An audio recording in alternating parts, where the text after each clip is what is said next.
ଚରଣ ନେଇକି ପଢିବା। ଗୋଟେ ଚରଣ ଜଣେ ପଢିଲେ ଆର ଚରଣଟା ଆଉ ଜଣେ ପଢିବ। ଯେମିତି ଶ୍ଲୋକ ଜାଣିବା ଶୁଣିବା ଶ୍ଲୋକ ପଢ। ଆଜ୍ଞା। ବନ୍ଦେ ଦେବ ଉମାପତି ସୁର ଗୁରୁ କହିଲେ ବନ୍ଦେ ଜଗତ କାରଣମ୍ ବନ୍ଦେ ପର୍ଣ୍ଣକ ଭୂଷଣ ମୁଗଧରମ୍ ବନ୍ଦେ ପଶୁନାପତି ଏମିତି ପଢିବା। ଆଜି ଆପଣ ଆରମ୍ଭ କରିବେ ଜାଣିବା ଶୁଣିବା।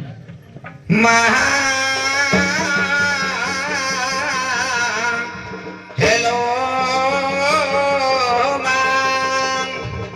सरस्वती महामाये कमल लोचनी मम कंठे निवासाय मा वाक्य देवी नमस्तुते।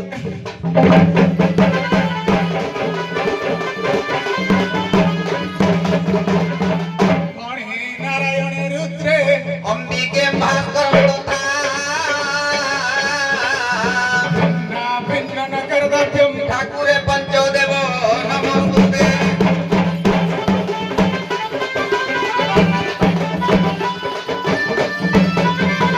गुरु ब्रह्मा गुरु विष्णु गुरुदेव महेश्वर गुरु साक्षात परम ब्रह्म तस्मै श्री गुरुवे नमः।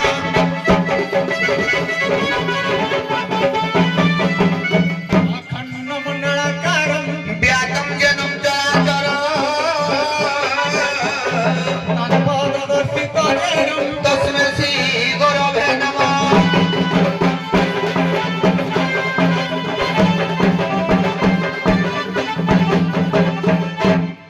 ସେଇଭଳି ଭାବେ ବନ୍ଦନା ଜାଣିବା ଶୁଣିବା ଜାଣିଛନ୍ତି। ଏ ବନ୍ଦଇ ଗଣେଶ ପାର୍ବତୀ ବେଟା ଶିରରେ ପିଛି ଗଜ ମୁଣ୍ଡଟା ବାବୁଆର ପୁଅ ଦ୍ୱାରରେ ଦ୍ୱାର ପାଳଟା ସେ ପିତାକୁ ନ ଚିହ୍ନି ଥଟା ତ୍ରିଶୂଳ ଘେନିନ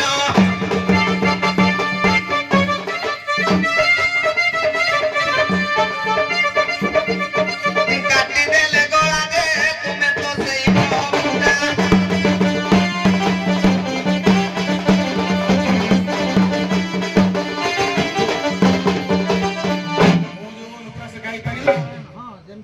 କିନ୍ତୁ ନାରାୟଣ ଇଏ ଗଣେ ଆସିଲେ ନାରାୟଣ ଇଏ ରୁଦ୍ର ଆସିଲେ ଇଏ ଅମ୍ବିକା ଲାଷ୍ଟ ନିଆଗିଆରେ ଷଣ୍ଢ ମରାଟା ଚୋରି କରୁତିରିଙ୍କର ପାଲଟା ବାପ ଶଳା ମଲା ଚାହିଁ ଛୁଟାଟା ଭଉଣୀ ନେଲା ମାଉସୀ ଫୋଟା ଆରେ ଶଳାର ଚୁଟି କଟାଟା ଆରେ ଜୋର ଜୋର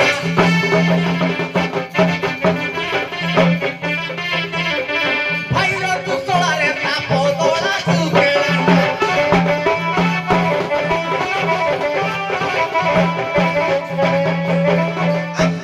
ଦେବ ବୋଲି ଯେଉଁ ପ୍ରଭୁଟା ସଂସାରରେ ବାସ କରନ୍ତି ସେଟା ମସ୍ତକେ ବସିଛି ସେ ନାରୀ ଗୋଟା ନୀତି ବୁଲୁଥାଏ ହଡ଼ା ଚଢ଼ାଟା ସେ ମସ୍ତକ ନାରୀ ଗୋଟା ପଞ୍ଚମୁଣ୍ଡିଆଟା।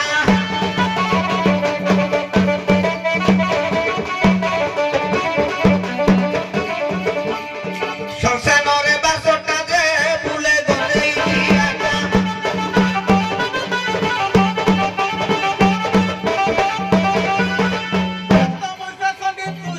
কাটু কালি জিভারতে শোষণে রটু ইয়ে কর সে বড় পেটু যোগিয়া ধরণী কলি যা ঘটু সে রক্ষা কর এ পটু পুরুষ মারিনি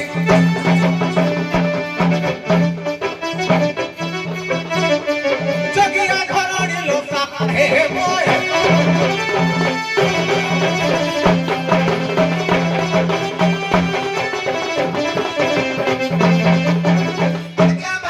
ଦେବ ବୋଲି ଯେଉଁ ପ୍ରଭୁଟା ପୂର୍ବେ ଦୁର୍ଗେ ବାବୁ ହୋଇ ସେଟା ଅନ୍ଧକୁ ଦିଅ ଚକୁ କାନଟା ପଞ୍ଚ ଦେବ ତନୁ ପ୍ରାସଟା ସେ ଘର ନରସିଂହପୁରଟା କ୍ଷେତ୍ରବାସୀ ଗୋଟା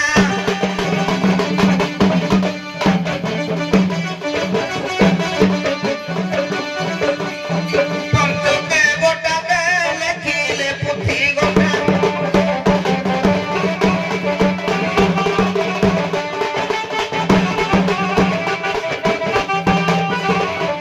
পরবাসী চলা নাহি নিকটে ছায়া মায়া কর পড়িলম কোটে ধীরে ধীরে যায় আকাশ বাটে বানর বান্ধিলাটা দুঃখ কোটে সে জଣାଏ তো নিকটে আরে জল জল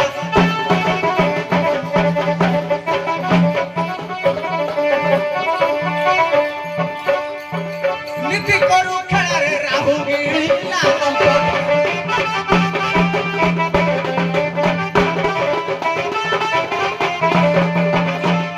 করন্তু বিচার স্বভাবকু টোটা টুটে କରିଛି ବନ୍ଦନା ପଞ୍ଚଦେବଙ୍କୁ ବାରବର୍ଣ୍ଣ ଭାଗ ପଞ୍ଚଦେବଙ୍କୁ ସେ କୌତୁକେ ବୁଝଏ ହାତୁ ଗାଇ ଅକ୍ଷରତନ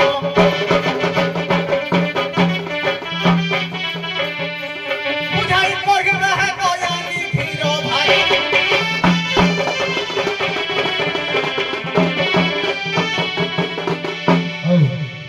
ଯାହା ହଉ ଆମେ ଶେଷ ପର୍ଯ୍ୟାୟରେ ଉପନୀତ ହେଲେଣି ଏବଂ ଶେଷ ସମୟରେ ବିଶେଷ କିଛି ପରୀକ୍ଷା ନାହିଁ କି ନିରୀକ୍ଷା ନାହିଁ ତଥାପି ଯେହେତୁ ବରେଣ୍ୟ ଗାୟକ ଶ୍ରେଷ୍ଠ ଆମେ ଆପଣମାନଙ୍କର ଉତ୍ତର ଅପେକ୍ଷାରେ ଆପଣ ହେଉଛନ୍ତି ସ୍ୱୟଂ ଶିବ ମତେ ଟିକେ ଭଲ ମାଇକ୍ ଦେବେ ହ୍ୟାଲୋ ତଣ୍ଟି କାଟୁଛି ତ ମତେ ନାଇଁ ଭଲ ଟାଣିନି ଏବେ ଟାଣିଲା ମତେ ଗୋଟେ ଭଲ ମାଇକ୍ ଟେ ଦରକାର ହୁଏ କାରଣ କଳାକାର ଯାହା ଜଣେ ବିଚାରକ ସେୟା ଦୂର ଦୂରାନ୍ତରେ ଶୁଭୁଥାଏ ଆପଣଙ୍କର ଗୀତଟି ଯେମିତି ଆମ କଥାଟି ସେମିତି ଶୁଭିବା ଦରକାର ଦୂରରେ ଥାଇ ଜାଣିପାରିବେ ଜଣେ କ'ଣ କହିଲେ ଆପଣମାନେ ହେଉଛନ୍ତି ସ୍ୱୟଂ ଶିବ ନାଇଁ କି ବିଣାକାର ଶିବ ସେ ଗଙ୍ଗା ପାର୍ବତୀ ଆସିଛନ୍ତି ଶିବଙ୍କର ନ୍ୟାୟରେ ମୁଁ ଆପଣଙ୍କୁ ଗୋଟିଏ ଯୋଡ଼ିଏ ପ୍ରଶ୍ନ ମୀମାଂସା ବା ପ୍ରଶ୍ନ ପଚାରିବି ଆପଣମାନେ ସଂକ୍ଷେପରେ ଯାହା କହିବେ ଆପଣମାନେ ସ୍ୱୟଂ ଶିବ ଅବତାରରେ କାମଦେବ କନ୍ଦର୍ପକୁ ବିନାଶ କଲେ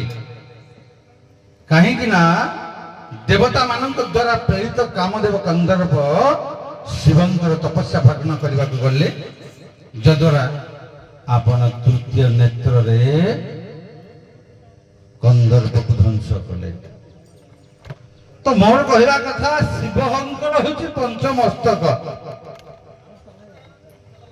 ଇଏ କୋଉ ମସ୍ତକ ईशान चापी अघोर सत्य जात वाम देवता तत्पुरुष से पंचमे शंभु मुख नाम क्रमा नहीं ईशान अघोर सत्य जात वामदेव ये पांचटा मुंड तो कौ मुंडरे अग्नि अस्त्र प्रज्वलित हुए बा अग्निटा बाहर थिला जे कंदर्प को ध्वंस कला ईशान आपण सरे जंती ईश्वन ताको कथा को असम्मत करूनी किंतु आउ किछि जगह रे प्रमाण हुए प्रमाण मध्ये अछि जे केउ जगह रो अग्निस्फुलिंग हुए जे जगह राग थाए अघरी मानकर अघर मुखरे अग्निस्फुलिंग बोली मध्य अन्य मत अछि हे थाए परि थाए अपन दी जन मत मो खाता को पुणी आसे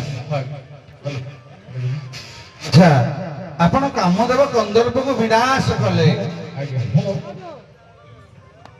कामदेव को कामदेवर स्मरण रक्षा करने पाई कामदेव को मने पकेबा पाई कामदेवଙ୍କ ପାଇଁ କଣ କରିଛନ୍ତି आ परवर्ती पर्याय से केमती सृष्टि हेले 4-5 मत जीवानी कामदेव मरले पुणी केमती जन्म हेले विभिन्न कारण अछि आपण माने जानछन मु भी जानछि 5-5टा कारण जानछि पुनर्बार केमती कामदेव सृष्टि हेला जे सृष्टि हेले तो कहवा कथा कामदेव कंदर्प को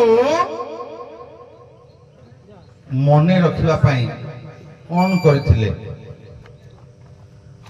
बुझियलन सर कामदेव विनाश होला परे बा परे सृष्टि होला परे भी आपण कामदेव को मने रखिबा पई कोन करथिले मारि देले सिना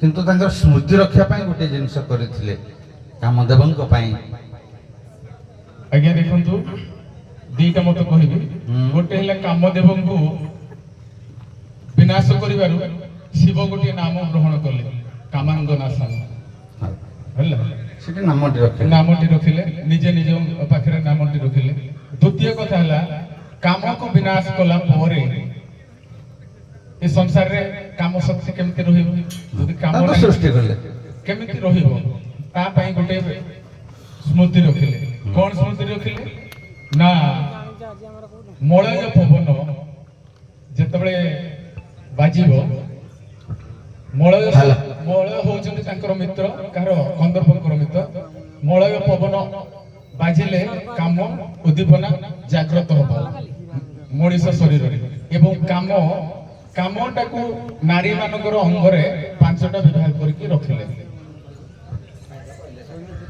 ସେ ମତରେ ଯିବେ ମୁଁ ଗୋଟେ ବଢିଆ ତଥ୍ୟଟି ଦଉଛି, ଆପଣମାନେ ନିଶ୍ଚିତ ଜାଣିଛନ୍ତି। ଅବଶ୍ୟ ତାର 2ଟା କାରଣ ଅଛି, କିନ୍ତୁ ଗୋଟେ ବଢିଆ ମତଟି ହେଉଛି କାମଦେବ କନ୍ଦର୍ପକୁ ବିନାଶ କଲା ପରେ କାମଦେବ କିଏ କି? ଅନଙ୍ଗ, ତାଙ୍କର ଅନ୍ୟ ନାମ।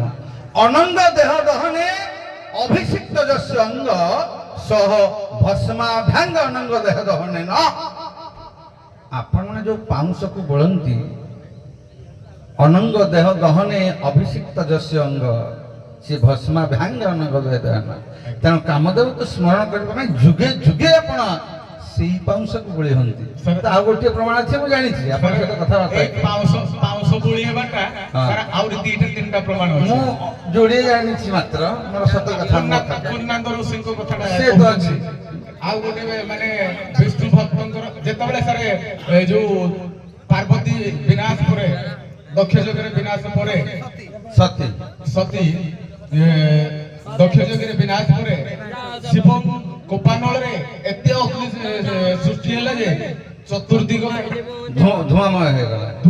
ଯିଏ ସମସ୍ତେ ମଲେ ସେ ଅଗ୍ନିବାଣରେ। ଯେତେବେଳେ ସେ ତାଙ୍କର ଜ୍ଞାନ ଫେରି ପାରିଲେ, ଦେଖିଲେ ଭକ୍ତମାନେ କୁଳ ଭକ୍ତ ମରିଛନ୍ତି, ପୋଡିକି ପାଉଁଶ ହୋଇଛନ୍ତି। ଆନନ୍ଦରେ ତାଙ୍କର ପାଉଁଶ। ହଁ ଠିକ ଅଛି, ଆମେ ମନେ କରୁନି, କିନ୍ତୁ ମୁଁ ବିଶେଷ କରି ମୂଳ ଶାସ୍ତ୍ରଟାକୁ ଦେଖେ, ବେଦଟାକୁ ଦେଖେ, ବେଦରୁ ଉପନିଷଦ ସୃଷ୍ଟି ଉପନିଷଦଟାକୁ ଦେଖେ। ପୁରାଣ ତ ବିଭିନ୍ନ ପ୍ରକାର ପୁରାଣ ସବୁ ଲେଖି ଦଉଛନ୍ତି କିଏ କ'ଣ, କିନ୍ତୁ ମୂଳଟା ମୁଁ ଯେତେବେଳେ ଦେଖେ ସେଇ ମତ ଗୁଡ଼ିକ ଟିକେ ମୁଁ ଆପଣଙ୍କୁ ପଚାରେ। ହଉ, ଆପଣ ଯଦି ଦକ୍ଷ ଯଜ୍ଞ ପ୍ରସଙ୍ଗକୁ ଯାଉଛନ୍ତି, ମା ମାନଙ୍କୁ ଟିକେ ପଚାରିଦେବା ଦକ୍ଷ ଯଜ୍ଞ, ନହେଲେ ଆପଣମାନେ ଜାଣିଥିଲେ କହିବେ। ଠିକ ଅଛି, ଦକ୍ଷ ଯଜ୍ଞ ଭଗ୍ନ ହେଲା। ସତୀ ଦକ୍ଷ ଯଜ୍ଞରେ ନିଜକୁ ଝାସ ଦେଲେ କି? ଦକ୍ଷ ଯଜ୍ଞରେ ସତୀ ଝାସ ଦେଇକି ମଲେ କି? ପୁରାଣ କହୁଛି ତ ଝାସ ଦେଇକି ମଲେ ବୋଲିକି, ପ୍ରକୃତରେ ଦେଇଛନ୍ତି କି? ଆଜ୍ଞା, ପୁରାଣ ତ କୁହେ ଦକ୍ଷ ଯଜ୍ଞରେ ସତୀ ଝାସ ଦେବା ଠିକ, କିନ୍ତୁ ତାଙ୍କୁ ଅଗ୍ନି ତାଙ୍କ ଆଶ୍ରୟ ଦେଇକି ତାଙ୍କ ପୁରରେ ନେଇକି ରଖିଛନ୍ତି।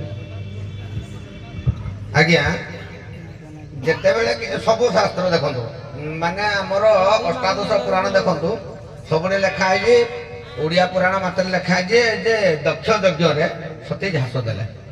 ଝାସ ଦେଲା ପରେ ତାଙ୍କ ସତୀଙ୍କର ଅଙ୍ଗ ପ୍ରଶ ଆଜ୍ଞା ପୋଡ଼ି ନଥିଲା ବା ଭସ୍ମ ହେଇନଥିଲା। ତାଙ୍କ ଆତ୍ମା ମାନେ ଜୀବ ଆତ୍ମାଟାକୁ ଅଗ୍ନି ନେଇ ରଖିଲେ, ଜୀବ ଆତ୍ମାଟାକୁ, କିନ୍ତୁ ସେଇ ଶବଟାକୁ ଶିବ ଧରିକିନା ଆଜ୍ଞା ବୁଲିଥିଲେ।